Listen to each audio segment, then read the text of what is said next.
Welcome to the Superhero of Love podcast. I am Bridget Fonger. I wrote a book called Superhero of Love, Heal Your Broken Heart, and Then Go Save the World. That book is going to be out in January 2019, but I didn't want to wait until that time to start talking to superheroes of love. And guess what? Here's the news. You are a superhero of love. And through talking to other superheroes like yourself, tapping into that little superhero inside of you, I'm hoping that you and I and all of us start feeling more and more like superheroes of love, meaning that we love and are loved more than ever before. So welcome. Let's get this party started.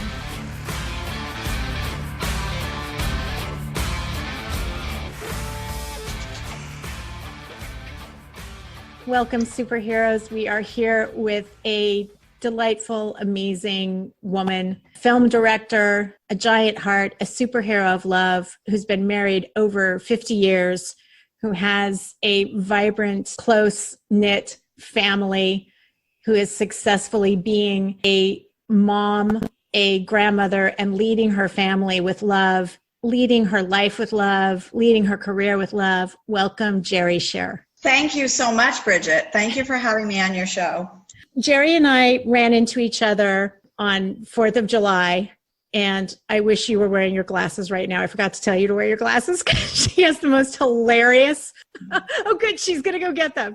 She has the most hilarious giant star glasses. These are so wonderful. Oh my God, they're so fantastic. I mean, I certainly can't leave them on all the time, but I'm so glad I call them my Hollywood glasses. So for those of you listening to the audio of the podcast, the video is also available on the Superhero of Love YouTube channel. So you can see her glasses, but we'll include a picture of you with your glasses in the podcast notes too. Because they're too fabulous. But I saw you on 4th of July and we were talking about your new movie, Quiet Explosions. And you were telling me all these amazing things about it. And I was like, we have to talk about that. We'll talk about that in a quick second, but I just want to introduce how we first met each other, which is you were doing a documentary, a 10-part series documentary, which I'll have you talk about. And several of the parts were on the teacher that I study with, Master John Douglas. And so you were in my orbit because of shooting those pieces of the documentary. And we were all super excited because we thought, oh, it's going to be on Discovery Channel. And we were just all so excited that Master John Douglas was going to get out in the world. And like movies of all types, the way that the film industry works is things don't always come out as we think they're going to. And masses of people haven't seen this documentary, but I am a stand that masses of people will see your documentary because I saw several pieces of it and it is amazing. So why don't you tell us about that documentary first and then we'll move our way into Quiet Explosions. Thank you. I will. So really, Live Life is a docudrama series, a 12-part series about healing through alternative ways, methods, different ideas of healing other than Western medicine. And truly, when I met John Douglas, Master John Douglas, I was amazed at what he had done. 4 of the 12 of the series include his work specifically. And I was drawn to these characters and these people who had miraculous stories, something like a miracle, where you think, they would never recover, and they did. That will air soon. We know that because now that Quiet Explosions has sort of taken off, it's funny how things work, but in the universe, I feel like it happens when it's supposed to happen. Yeah. I love one of the other things that we have in common, speaking of things happening when they're supposed to happen, is a love of James Redfield and the Celestine Prophecy. Tell us about how the Celestine Prophecy changed your life. Many, many, many years ago, I read The Celestine Prophecy by James Redfield, and I have ever since then been recommending it to everyone because I feel like everything in your life, if you really are aware of what's happening, and especially at the moment, and be in the present, great things will happen. And all of the people that come into my life who come in, I am very specific about getting to know them and figuring out why they're there in my life. And sure enough, they're there for a purpose. And I'm going to give you a very strange little example, but 2 nights ago, Alan and I were taking an Uber to a restaurant. It was the night of the earthquake, actually. And Alan was chatting with the gentleman, and it turned out he was very into movies. He's in the business, of course. So one thing led to another, and the next day I called him because he has a post-production facility. And I said, you know, you never know, you might be able to help me out. And I was with him today. He wanted to give me a tour of the place and work on my stuff. It's just crazy how that happened, but that's the Celestine Prophecy. Right. And paying attention to those synchronicities and paying attention to the connections and how they might, but I feel like you, and I share a great love of that book too. I read it when it first came out, and it changed my life because I started paying attention to the little synchronicities in life. You have taken it to that superhero of love level, which is that you not only pay attention to the synchronicities, but you greet them all with this, your heart is so open. I'm just in awe of how you, like, not only do you find out that you guys share your business in common and that you might be able to use him, but you opened your heart to him. And anyway, I just want to applaud you for the way that you live life, to quote the title of your movie. Well, that is so sweet. But you know what did it? I was in the restaurant and I got a text from this man saying, when I saw your card, I had to pull over and watch the Quiet Explosions trailer right away. Oh, I thought, oh my God, when does this ever happen? That's so cool. Okay, so great segue into Quiet Explosions. Tell us about this, because this is such an important documentary. Tell us about Quiet Explosions, and also, can you start with how it came about, the little synchronicities that started you even on the road to Quiet Explosions? Well, 2.5 years ago, one of my old friends from way back in Fall River, Massachusetts, where I was born, who I used to babysit for, contacted me through an email. And she works for a publisher who was working on this book of a Green Beret. And she told me this was like the best book ever. And she knew I made movies, and she knew about my career and what I had done and winning an Emmy. And she wanted to know if I would be interested in making this into a movie. She hooked me up with this gentleman, the Green Beret. And I thought, wow, I haven't talked to her in so many years. You know, I was 16 when I was a babysitter. So I thought this was pretty amazing, actually. Yeah. And she hooked me up with Andrew Marr, and I read the book, The Galleys, at the time. The book wasn't even out. And I knew it was spectacular, especially because it was about traumatic brain injury and post-traumatic stress, which is so prevalent in the world today. And the doctor who's found a way to help all these people is right in my backyard in Encino.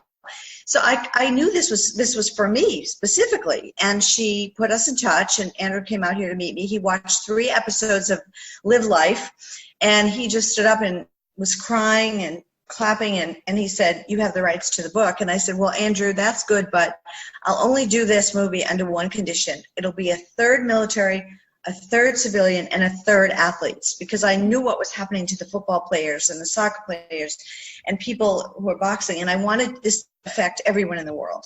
And he said, absolutely, Jerri. And that's when our journey started. Oh, so beautiful. Talk about, because I did not know how post-traumatic stress syndrome can affect the brain. That was news to me. Well, it turns out that in the back of the brain is the pituitary gland, and when it gets knocked around, somehow the hormones are disturbed. Your brain needs over 18 hormones to effectively work properly, and they need to be in the right amounts. And when those things are missing, you're not going to act right. You know, things are going to happen in your mind, and your function is going to be like way off, and you might be angered, you might be having road rage, you might sleep all the time, depression, and so on. Similarly, all inflammation is caused when you have a trauma, when you're in grief, when something horrible happens to you. And post-traumatic stress very often is from these kind of things, like if a person gets raped, or if they are hit over the head and then they have a trauma that somebody stole all their things and they're homeless or whatever. So, and a lot of people in the military have post-traumatic stress from the things they saw, these horrible things in Afghanistan and Iraq, Vietnam, and so on. So it's just had different names over the years, but it's kind of called the silent killer.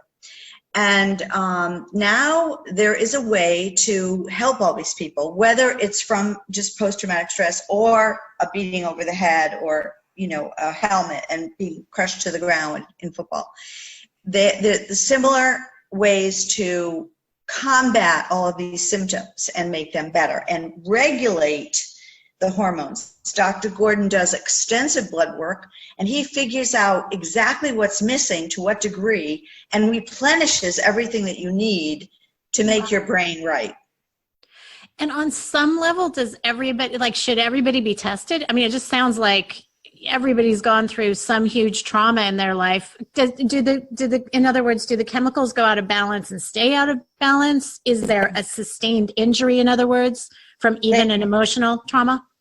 When they're out, they're out. And everybody, it's funny, the vice president of Walt Disney World was at a screening of mine recently, and he came and called me the next day and said, I want to get my brain scanned right now. After seeing your movie, I want to get my brain scanned. And he said, everyone over 40 cares about what's happening in their brain with the onset of Alzheimer's later on and dementia. Well, it's true. And Dr. Amen's clinic, he's in our film as well, Dr. Gordon, they have ways of looking inside the brain, especially at the SPECT scan that Dr. Amen has created. You can see the blood flow. You can see what's happening in the brain, different from an MRI or a CT scan. Yeah, it makes me want to go get a brain scan too. I haven't even seen the movie. Okay, so tell us about some of the people that are in the movie. Well, we have 4 military people. Andrew Marr is the Green Beret. We have Kevin, who's a Green Beret as well. Annie is our Navy gal, and she had trauma from being raped in the Navy twice. And we also have Ben Drybergen, who was a Marine in Iraq, and he was on Survivor. He was a winner of Survivor in the Survivor season of December 17th, 2017. Then we have a very renowned surfer, Sean Dollar, who has had thousands of concussions and has fallen, onto rocks and cracked his head and broken his neck, and he's just had very bad, severe trauma. He actually was treated by 3 of the doctors in our movie. We have a firefighter from 9/11, first responder, who had severe PTSD, severe. We have 2 major football players, Mark Rippon, who is Super Bowl MVP. He used to be in the Washington Redskins, and he was the quarterback. He's had severe trauma. And Anthony Davis, who was known as the Notre Dame killer. He played as a running back for USC many years ago, and he's had a lot of brain trauma as well. We also have a regular person, I would say a civilian, who had surgery for 22 years ago and was under the knife for 10 hours and lost his short-term memory. And he had brain effect, and now he's getting better being on Dr. Gordon's protocols. Wow. Okay. And we have a gymnast, a female gymnast from Nashville, and she cracked her head many times. Oh my God. Oh, I don't even think of gymnasts cracking their head, but they must crack their heads all the time. Oh my God. So, and the title of Andrew's book also Quiet Explosions? No, actually the title of the book, written by Andrew and Adam Marr, his brother Adam, is Tales from the Blast Factory. We specifically did not make the same title because this movie encompasses so much more than just the book. And I felt in my heart that, I really had to embrace the whole community of the world, because over 80 million people in the world have had TBI or PTS. Yeah, I love the title Quiet Explosions, because it also, I don't know, it brings my mind to your heart, like you're having a quiet explosion in your heart and it affects your brain. And then the other explosions that literally are racking your brain. I'm so excited about this movie, and we will be, so watch for Quiet Explosions, everybody, because people are fighting for it now, who's going to distribute it, which is a really great problem for you to have, Jerry. Yes, and the Quiet Explosions, Healing the Brain, which is like the subtitle, also talks about hyperbaric oxygen therapy, which is another major, major thing that is going to just explode. Think of explosions in the next few years, because what was MRI and CTE scan, 20 years ago, well, HBOT, people don't know about it that much now, but in 10 years, everybody's going to know about it. It's going into a chamber and having massive amounts of oxygen come into your brain. I actually have had an experience with the hyperbaric chamber. I cracked my knee. I had run a marathon the week before and didn't have a single injury, but a week later I ran down a hill really fast in a training run and cracked my knee, and a friend brought over her hyperbaric chamber, and it actually really helped heal really quickly the broken kneecap. It was amazing. Yeah. So I had some beautiful experience with that myself. All right, so now I want to shift to how you are a superhero of love in the world, because you are clear. Wait, before we shift that, I have to go back, because the very first short documentary that you made, for which you won an Emmy, was also a superhero of love project, meaning it was a giant heart project that you did. So tell everybody about that. Well, I'm in the Directors Guild of America, and I have been since 1998, and they chose some directors, and I was one of them, to work with a charity in Santa Monica. My charity was Step Up, who provides homes for homeless people, and we were given the task of making a movie, a short movie, about the charity. And I interviewed Leroy. Well, I interviewed many people, but I figured out to make the movie about this man, Leroy, who had been homeless for 18 years. His transformation completely, and then how Step Up gave him a home, a real home, and how he is now. And it was just a labor of love, I have to say.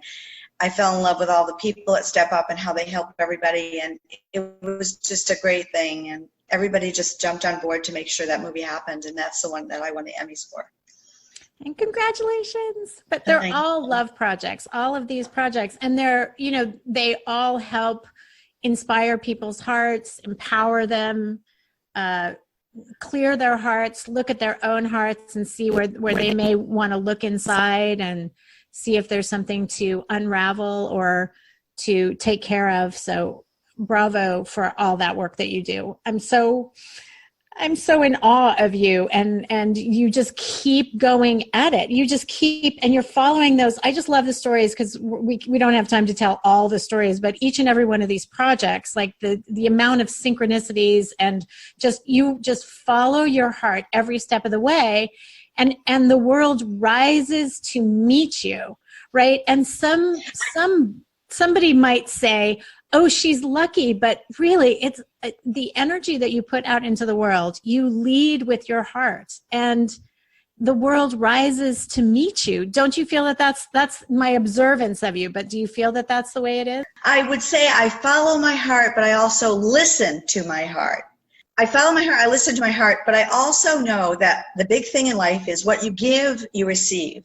Mm. And I'm all about giving good things, giving love. I do not let any negativity into my brain, ever. I never, ever read a newspaper. I never, ever watch news. Never. Because I will not allow any negativity to get into my soul or into my being, because it could influence me. I like everything to be on a very positive level, because the only way that I can give back to the world positivity is if I'm all 100% positive. Okay, so if the shit hits the fan, though, how do you greet the shit hitting the fan with love? Tell me what you do when. Well, give me an example. Like, do you mean like if I have to know something happening in the news? Is that what you mean? No. I mean, like, if something happens in your life that isn't necessarily a positive thing to happen, do you greet it with positivity? In other words, something falls apart. Let's say something falls apart on set, and you're trying to. I get you. Okay, good. So the thing is that I'm a problem solver, and that's really what I'm really good at. And actually, being a director and being a producer, you have to actually have insurmountable problems that you solve all day long, millions of them. My thing is to always think outside the box. I never I never think like everybody else. I always think outside the box, and that's how I'm able to cope with anything that might hit me that isn't the perfect solution or positive. So for instance, when I was going to invite distributors to see the movie, I went around the entire city for like 2-3 days straight, and I hand delivered the box to them with the invitation. And the man from Disney said, never had anybody come there physically and brought an invitation like that. So, you know, I think everything is an exciting challenge rather than a problem. And so I think great. That's so great. I love Jerri's background. One of her first jobs after she was an art professor at a college was working for a trucking company, and she knew nothing about trucking. And I love how you talk about problem solving in an industry that you knew nothing about. Well, that's really how I learned all these skills, because when, you know, I was the only female in that business back in the early 80s, and I came at everything from a different perspective. So when I had all my clients, you know, from Raytheon and Gillette and digital, I had a transportation party for them, and I had them all meet at a certain place, and I had them drawn by horse and buggies to my house for the party. And then I had an ice cream truck pull up for dessert, because it was all about transportation.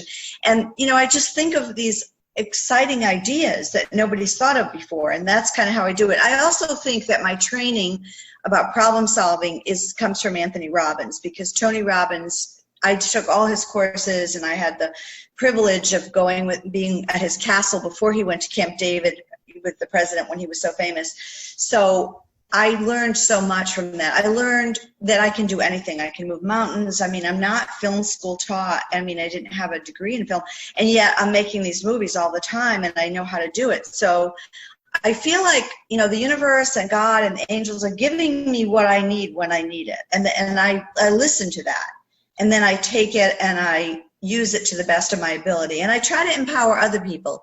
Like, I always take 2 or 3 interns from colleges, students. I want to mentor them, and I help them as much as possible. In fact, the president of Cal State LA, Bill Covino, came to our cast and crew screening with his wife because I had 2 of their interns. And he said, it's a masterpiece. Oh my God, that's so beautiful. Okay, well, let's talk about that, the angels and God and the messages that you're getting and listening to those messages. Have you been like that always, or did you learn to hear those messages?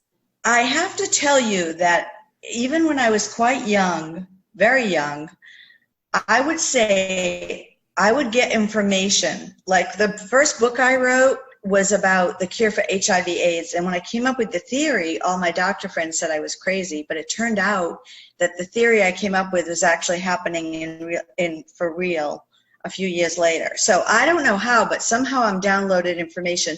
I actually saw the whole internet and shopping and buying groceries online like 20, 30 years before it happened. But some of the stuff I just keep very private, and I don't really tell anybody about it, because I feel like, I don't know, I just feel like it's given to me, and it has to be coming from somewhere. So I guess I just have to listen to the clues and, you know, work in the right way. I just thought of something, which is that when you feel, and I feel like that too, and I'm constantly working on listening to the messages and clearing the way for those messages. There's a concept in my book called super hearing. It's one of the 5 superpowers that I say that every superhero of love has. And super hearing is just that. It's like listening in the quiet moments and being able to hear the messages that are coming in from wherever you might say that they're coming in from. But I feel like those of us that are connected and hear those messages and know that they are messages for us, we have a different sense of feeling supported, and so that makes us more bold. You know what I mean? So like, and you and I share that in common, that we had that from an early age. I'm just wondering, do you have any tips for somebody that doesn't have that natural assumption that what they're getting is actually from the divine or is from their highest self? Well, I would say, first of all, that everything comes to me in the middle of the night, like at 3 in the morning. And I think the most important time of anyone's life is right before they go to sleep at night and right just when they wake up in the morning. And those are the 2 times that your mind is the clearest, or should be, or that's when I come into it during the night. I think people just have to be open. And I also trust my instincts very much. I trust my instincts and I trust my heart, because I know that I'm getting the right messages usually. And it's almost like a 7th sense, if you will, you know, or something. Mm-hmm. But sometimes I also walk up Runyon Canyon or to the Hollywood sign, and if I'm hiking, if I need clarity, I go for a big hike, and I find that that's when I can get clarity. Oh, that's cool. So going into nature. But I love that tip. I love that tip about before you go to sleep and when you first wake up in the morning. So maybe a tip is to have a notebook on your bedside table and a pen. I do. Do you really? That's great. Oh my gosh. I get up so often at 2 or 3 in the morning, and I have to jot things down. So I always keep my writing there. I don't know if you've ever heard of automatic writing, but yes, some people do that, and so I always kept something there to write.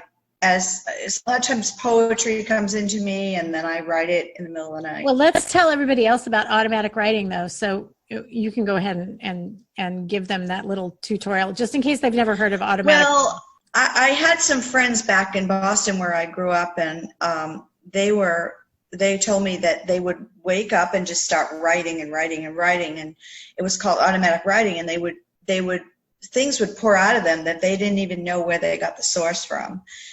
Mine is a little bit different from that, but it's not automatic writing. But they also table tipping, and they taught me that, which is kind of putting your hands on a bridge table, and it's like a seance, but you ask it questions, and the table actually rises and gives you yes and no answers. And that's also having to do with people that are like gone or in heaven, and they give you clues. So I learned so much from these people, and it was one of my trucking clients actually. Wow. Who taught me all that.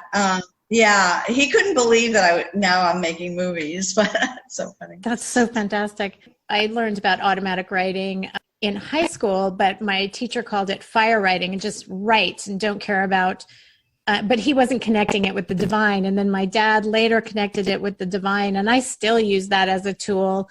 I used it after my father died too, just write him letters and have him respond. You know, I just let him, like I would ask, dear Dad, and I would ask him a question and then wait for my pen to just sort of release the answer and just see what he said. And so if anybody listening has never tried this before and it sounds really hokey and weird, it's not as weird as it sounds. You just take that pen and that paper and let it fly and just see what happens. And if you don't judge it, then you can get some really cool things out of it.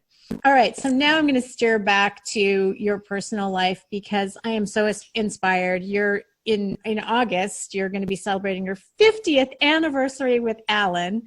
And I know that following people on social media is, you get a snapshot of people that is obviously it's curated, first of all. And it's generally people aren't showing the ugly times. But I think everybody can tell that yours doesn't need to be curated, that you genuinely are. And every time I've seen you guys together, you genuinely are that happy together. And you're very, very close to your two daughters and to your grandkids. And I'm just, that's not really the norm out there. So I wanted to have you give whatever tips you have for creating such a heart-centered family. Oh, thank you so much. Well, I have to believe I met Alan when I was quite young, and our first year of marriage, we lived in Heidelberg, Germany, just the two of us, when he was drafted in the time of the Vietnam War. And in those days, we didn't have telephone, we didn't have any communication with our family for a year. I mean, we wrote letters, but that was it. And I really believe, and I tell people that now, that that's what the foundation of our marriage was. Because not only were we husband and wife, we became best friends, and we couldn't rely on no one. We were surrounded by foreigners, by people who didn't speak our language. We didn't know anything about the military. And, I had just graduated college in 3.5 years and ran over there with him. So that was what I think brought us so close together. And we could get through anything. If we could get through that, we could get through anything. We were living on $85 a month, which was our salary from the military. So that was the beginning of us becoming strong together, separately and together. The other thing is that we give each other space, and Alan has always done that. I'm so creative, and I'm doing 10 things at once, and I always had a career, and he never begrudged that. He was like, you want to work, we'll get somebody to watch the kids, I get an au pair. So I think because he gave me my space always, and he wasn't like trying to hold me back, and he's really proud of what I do now, that was another reason that we were able to flourish. Also, the reason that I became so compassionate and so empathetic for others in my work is because when Alan was 50, he had a severe heart attack, and he was very, very ill. And the doctors told me, send for your children, he won't make it. And they were both in college. And because I went through 2 years of hell with that, and tried to make him stay alive, it brought me to the sense of anything's possible to help people. So I had the compassion and the empathy for all of my subjects and my characters who have gone through the worst and been suicidal and then come back from that. So I think, we've helped each other whenever, like they say, in sickness and in health. We've done that. We've had the whole gamut, the whole route. And now, since Alan got sick, which was in 1997, my goal has been get him to the next holiday or the next birthday or the next anniversary. Do something great for him. Do something special. Do something exciting. And that's been my mission in life. And because that's been my mission, look what great things have happened to me. So, my children know I do everything to celebrate them, to celebrate the birth of each grandchild and their bar mitzvahs and their graduations. And we're there for each child. And we do everything. And we try to be in the moment. Alan always says, enjoy the journey. Like, enjoy the moment. Don't worry about the past and don't think about the future. Think about the present now. And that's what we do. I'm always in awe of people that can do that and can refocus. And for people that have been through trauma too. So I'm sure that you were such a great listener to the people that you were interviewing, because when you're dealing with that trauma, it's so easy to relive that trauma over and over again and not stay in the present. You're amazing. Well, I've had a good upbringing, and I think, my parents were so good to me and my 3 siblings, and we're very, very supportive of each other. And, like people say to me, the acorn doesn't fall far from the tree, and my kids are like me and they're special and all. But, I brought my children, they were the youngest children, to walk on the hot coals with Anthony Robbins when they were like 7 and 9. But when I've had experiences, I give it to my children. Yeah, that's why they're so successful, I think. Wow, that's incredible. Okay, so and let's go back. I want to go back just a little bit to the quiet explosions, because what you just said sparked that, the thoughts about people who have experienced trauma and having to relive that trauma and things. What are the doctors doing to bring people back to the present and to bring people present to their hearts and the fact that they are now in a different place than they were? How do they do that? Well, when this neuroendocrinologist, Dr. Gordon, treats someone and figures out what's missing in the brain and then replenishes it, when those people don't have these horrible symptoms of the severe depression or wanting to kill themselves or drinking to be drunk all the time, they all of a sudden have a new self-worth and a new self-esteem, and they can actually have a conversation with their wife or their spouse or their girlfriend. They were not able to do that before. So they feel better about themselves. It's all about how you feel about yourself. I mean, right. You can't influence other people in the world until you feel that way. I mean, I'm a big proponent of that. So Andrew Marr is the perfect example. I mean, he couldn't speak to anybody in the family. There was no conversations with Andrew, his mom says in the movie. And his wife says he was up in a closet, in the fetal position, just shaking all day, crying well, how could you possibly be in the present when you're like almost like off the earth? So when they start feeling better and everything starts aligning in their brain, it's easy for them, and it's almost like a miracle to them. So then they can start cooking for their kids and eating scrambled eggs with them, like in the movie. Right. And they just have a joy that was missing before. Does that make sense? That makes total sense. And it's so inspiring. I personally have, within like 2 degrees of separation, 3 suicides that have happened in the last 9 months or a year. And this is so inspiring that, I mean, it very easily could be that this is what's going on, that they suffered a trauma, whether it was many, many years ago or last year, and their brain has never recovered, and they're still dealing with that. It's unbelievable. I mean, like, how many people who have depression could be possibly affected by this cure? Exactly. I mean, for sure, most of the correlation with these doctors with depression is problems in the brain, because it's not real. It's like what Dr. Ames says is, if you have a problem with your bones, the doctor takes an x-ray to look at the bone. If you have a problem with your lungs, they look at your lungs. If you have a problem with the heart, the cardiologist looks at your heart. But when you have a mental problem, nobody looks at the brain. You're just sitting in a psychiatrist's office talking to them. Wow. But they're not looking at that organ. That's genius. All right. And on a lighter note, I just want to tell everybody about your Amazon bestseller book too. We have to tell people about that, because there may be somebody listening who could use your book, which is, I mean, you have such eclectic art that has come out of you. And this book, How to Have a Successful Bridal Shower from A to Z.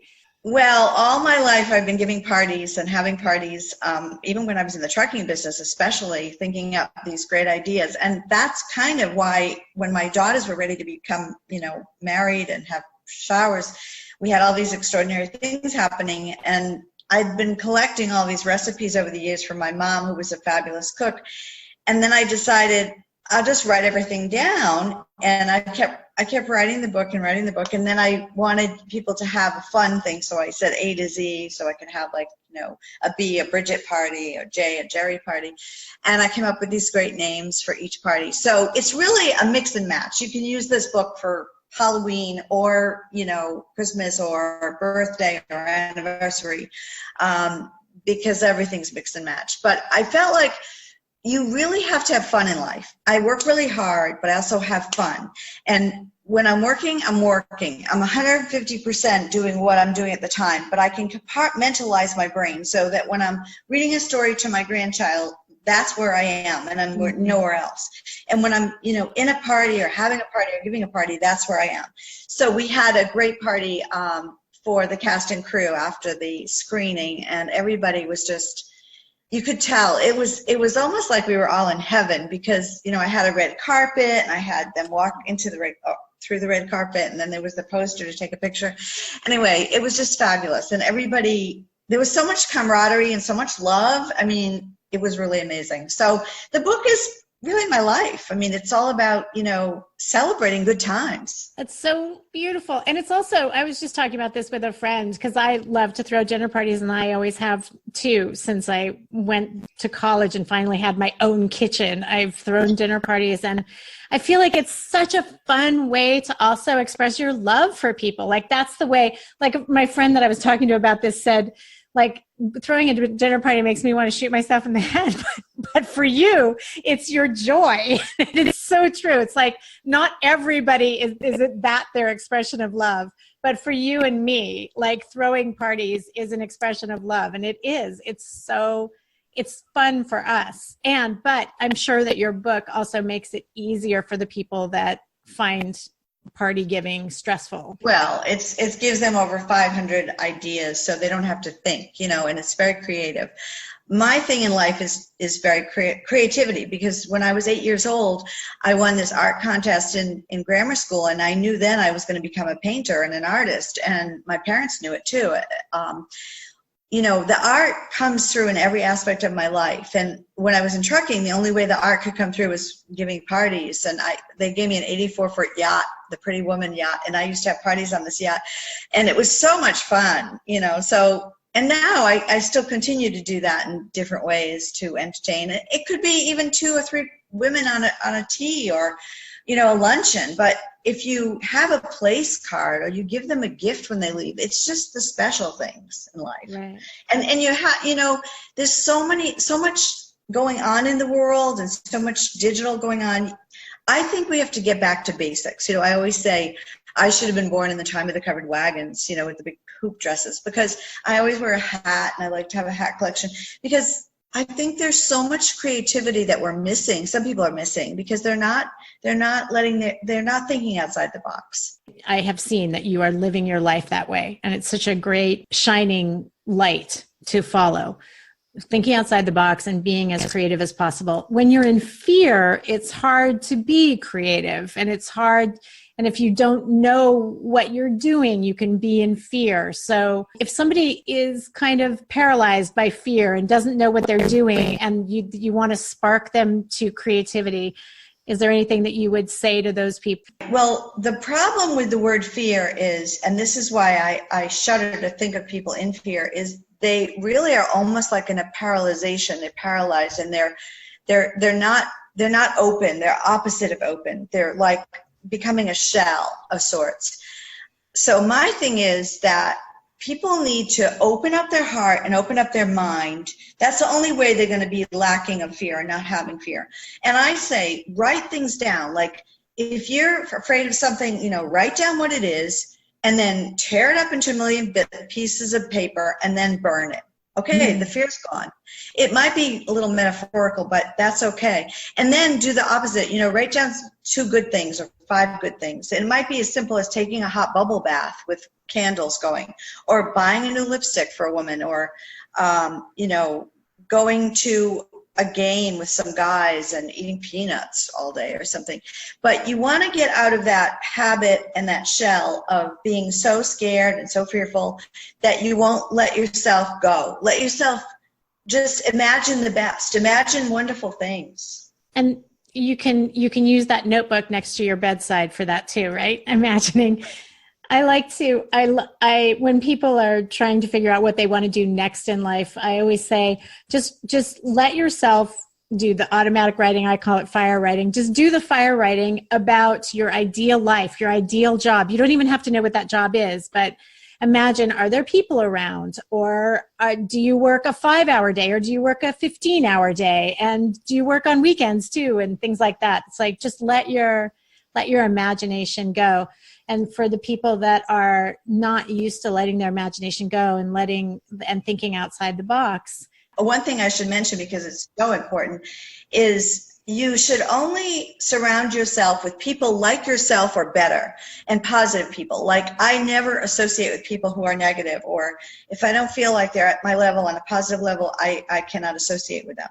So if you surround yourself with good people and you're fearful or something and you need like a pick-me-up, you call one of those people who's your supporter, who's your positive lover, helper, and just have them give you feedback or talk with you or talk it through. You always have to have support from people like yourself or better. That's great. Thank you for all of that very important wisdom. You are just such a creative superhero of love force out in the world, doing such amazing work. And I'm so happy that you're in my orbit, and I hope that our orbit keeps crossing. I hope people will watch our trailer. Yes. So we will put the link to the trailer, but tell them verbally how they can get to the trailer. Okay. So we have a website called quietexplosions.com, and they can go to quietexplosions.com, or they can go to the Jerri Sher website. The trailer's there also, jerrisher.com. It's just how my name is spelled, JerriSher.com. And they can watch it. And on Facebook, they can go to the Quiet Explosions page on Facebook and get on it and like it, so that they can get updates of when the movie's going to be in theaters. Yay. I haven't even done that. I'm going to do that as soon as we hang up. Okay, that's great. I cannot wait to see Quiet Explosions. I'm so excited for you. Thank you for doing this important work and for opening up a whole other world for those who are suffering with depression and suicidal thoughts. Thank you so much this is such important work. So I'm so happy that you came on to talk about it, Jerri. Thank you. It's a privilege for me to be the one to give it to the world. I'm just so privileged and so thankful to everyone in my life who has put me in this place right now. And thank you, Bridget, because what you're doing for everyone out there is just such a beautiful thing. Superhero of Love, I mean, I love it. It's just amazing. It's because it is you. You're more a superhero of love than I am. You should have written the damn book. All right. Thank you, Jerri, for coming today to talk with all the superheroes of love. Thank you, thank you, thank you. You're welcome. That was Jerri Sher. Find her at jerrisher.com, JERRISHER.com. Find her documentary. You can see the trailer at quietexplosions.com. And if you like this podcast, please go rate and review it for me. It'll bring more superheroes of love into the fold, and that is the very best thing in the entire universe. Thank you, thank you, thank you, superhero. Have an awesome day.